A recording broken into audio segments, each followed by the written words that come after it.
xoş bir fakt çatdıraq sizə, hörmətli telesəyər tamaşaçıları. Dünyadakı 6 istiqlal muzeyindən birincisi məhz elə Azərbaycanda yerləşir. Və gəlin bu muzeyi qoruyaq, ora səfər edək ki, orada çalışan əməkdaşlar da biraz ilhamlansın, motivasiya əldə etsin. Çünki həqiqətən də tariximiz çox zəngin, eyni zamanda şərəflidir. Və eyni zamanda burada qədim dövrdən müasir dövrə qədər tariximizdə mühüm hadisələri əks etdirən bir sıra eksponatlar mövcuddur ki, və istəyərdik ki, elə İstiqlal Muzeyində bizi gözləyən əməkdaşımız Nigar Babayevanı salamlayaq. Nigar, bir daha sabahın xeyir olsun. Buyur, efirdəsən. Təşəkkür edirəm. Mən də sizi salamlayıram. Sabahınız xeyir olsun deyirik. Bəli, bugün 28 may Respublika günümüzdür.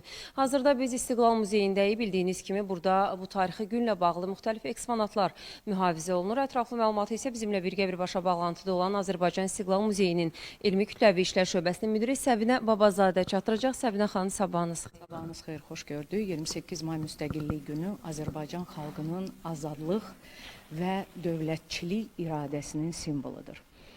Bu zalımız Azərbaycan Xalq Cumhuriyyəti zalıdır və burada gördüyünüz sənədlər, materiallar, eksponatlar birbaşa bu həmin dövrün canlı şahididir. Burada İstiqlal bəyannaməsini görə bilərsiniz. Cumhuriyyət dövrünə aid gerbin eskizini görə bilərik. Parlamentin yaradılması həmin dövrə aid.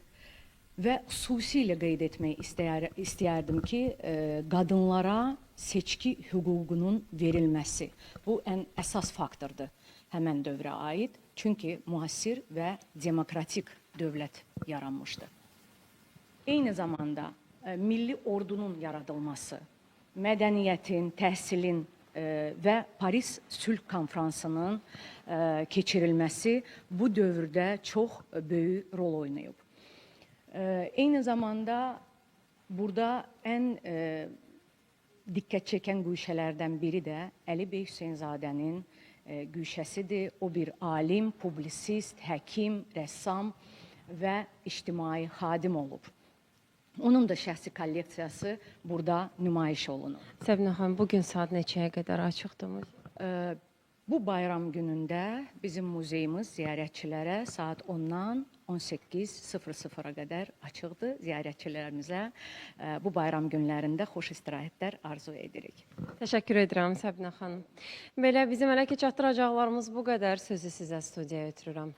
Nigar, sənə və müsahibinə dərin təşəkkürümüzü bildiririk. Əziz telesəyər izləyiciləri, siz də İstiqlal Muzeyini ziyarət etməklə elə tariximizə əks etdirən müxtəlif görüntüləri və eksponatlarla da yaxından tanış ola bilərsiniz. Eyni zamanda şəhərimizə gələn qonaqları da muzeyə mütləq aparın ki, onlar da elə Azərbaycan tarixi ilə yaxından tanış olsun.